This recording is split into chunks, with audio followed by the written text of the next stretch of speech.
Hey everyone, welcome back. Ready to unlock some secrets about teaching writing? Absolutely. Should be fun. So we're taking a deep dive today into this teacher certification prep guide. Oh, yeah. And honestly, this thing is packed with insights. It is. Whether you're, getting ready to teach, brushing up on your skills, or just curious about how to make writing click, we're going to uncover some seriously practical strategies that you can use right away. Definitely. We're talking about like the power of what they call recursive writing. Using tech tools that go way beyond just basic word processing. Right. And get this, that there's even a connection between sand and spelling. Wow. I'm intrigued. Let's get into it. Okay, so one of the things that really struck me in this guide is this whole concept of recursive writing. Now, you've probably heard the term before. Yeah. But the way they break it down here is just, mind-blowing. It's not just about revising at the end, like you're checking things off a list. Right. It's about making revision this ongoing, integral part of the entire writing process. You know what? I used to think of revising as that thing you do when you're, almost done with a paper. Totally. And you just want to get it over with. Like just slap on a Band-Aid and call it a day. Exactly. But this guide is making me rethink the whole thing. Yeah, it's like way more dynamic than I ever realized. Think of it like, shaping a piece of clay. Oh, okay. You add some here, you take away some there, you smooth it out, and each step, informs the next. I get it. It's not about getting it perfect on the first try. Right. It's about constantly refining and, evolving your ideas. Yeah, so how do we actually teach students to think that way? That's the million-dollar question, right? Yeah. I mean, because let's be honest, who hasn't felt that, just want to be done with this feeling when writing? Every student ever. Exactly. But the guide has some really cool ideas. Right. Like using rubrics and checklists throughout the writing process, not just at the end. So they can actually see themselves improving. Yeah, it's like giving them a roadmap and a progress tracker all in one. So it's not just revise, it's here's how to revise. And it makes them think about their own work. Okay, so self-reflection. Which is huge for becoming a better writer at any level. For sure. Another thing the guide talks about is systematic and explicit instruction. Now, that might sound a bit, jargony. A little bit, yeah. But it's really just about breaking down writing into clear, manageable steps. Like those cooking shows. Exactly. Where they walk you through every single step of the recipe. You wouldn't expect someone to just, whip up a souffle without any guidance. Right? Do we? Same goes for writing. This guide emphasizes showing students what each step looks like. Okay. Like brainstorming, outlining, drafting, revising. Got it. And what about students who need different levels of support? That's where differentiated instruction comes in, which basically means you tweak things to fit their needs. Okay. The guide has suggestions like using graphic organizers to help visual learners. Right. Or giving sentence starters to those who need a little nudge to get going. It's all about meeting them where they're at. And giving them the tools to succeed. Something else that really caught my eye in this guide was the emphasis on the connection between reading and writing. Oh, for sure. It seems obvious. Yeah, duh, of course they're connected. But this guide, really dives deeper. It's not just about reading for pleasure, it's about reading like a writer. Ooh, I like that. Okay, explain that. Like paying attention to how authors craft their stories. Right. How they build suspense, how they use language to evoke emotions. Yep. And then you can start using those same techniques in your own writing. So it's about actively learning from what you read. Exactly. Not just passively enjoying it. The guide even suggests having students imitate the style of their favorite author. Oh, that's cool. Or analyze mentor texts to see how different genres are structured. Love it. And speaking of tools, let's talk about tech. Right? This guide highlights how technology can totally transform writing instruction. Beyond just using word processors. Which, let's be real, can be kind of boring. Totally.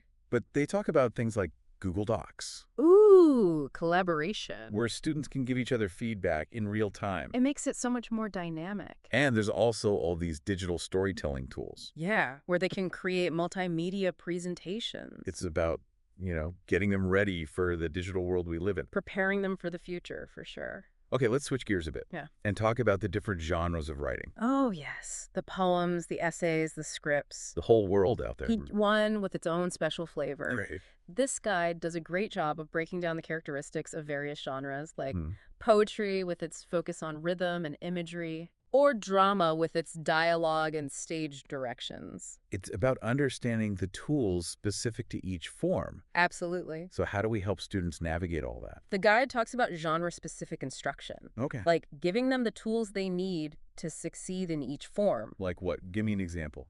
Think story maps for narratives, persuasive techniques for argumentative essays. Okay. It's all about showing them how to adapt their writing to fit the purpose and the audience. Now let's tackle decoding and encoding. Oh, those sound kind of technical. They do. But the guide makes them super easy to understand. Okay, good. Decoding is basically just reading, breaking down words, and understanding their meaning. Okay, so that's what we do all the time. Encoding is writing. Got it. It's about taking those words and putting them together to express your ideas. So the guide is saying these two processes are like totally intertwined. They're like best buddies. Makes sense. When we teach reading skills like phonics, we're also laying the foundation for strong writing skills. Because it's all about understanding how language works. Exactly. On both ends.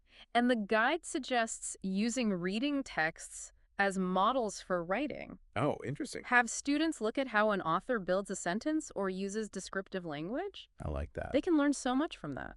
Okay, time to talk about the elephant in the room spelling. Ugh, everyone's least favorite, right? This guide actually makes it sound fun. I know, right? Like, how is that even possible? It talks about multisensory approaches, which basically means you're engaging kids on multiple levels. So not just, like, memorizing lists. No more boring drills. Give me some examples. Imagine students using letter tiles to build words. Ooh, hands-on. Writing in sand. Okay. Creating silly rhymes to remember tricky spellings. I love that. It makes it active and engaging, not just rote memorization. And that makes all the difference when it comes to actually remembering the spellings. Huge difference. Okay, last but not least, grammar and punctuation. Yeah, the dreaded grammar. I think we've all had those moments where we stare at a comma. Totally. And we're like, is this right? Like, where do I even put this thing? Exactly.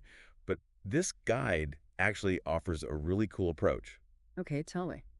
They suggest using sentences from the student's own writing. Oh, interesting. To teach and correct grammatical errors. So it's like real-world application. It's relevant to them. Makes so much more sense than just, like, abstract rules. All right, final question. Yeah. How do we know if all this amazing writing instruction is actually working? Assessment time. Right. Got to track that progress. But the guide encourages us to think beyond traditional tests. Okay. It highlights things like running records, where you can observe students' reading fluency and pinpoint areas for improvement. Okay, I like that. And portfolios, where they can showcase their growth over time. It's a more holistic view. It's about seeing the big picture, not just a single grade or score. Makes sense. Absolutely. Well, we've covered a ton today. We have. Everything from recursive writing to multi-sensory spelling. To the power of technology and differentiated instruction. And the biggest takeaway for me is this. Hit me with it. Effective writing instruction is about so much more than just memorizing grammar rules. Preach. It's about fostering a love of language, encouraging creativity, and giving students the tools they need to express themselves confidently. Couldn't have said it better myself. Awesome.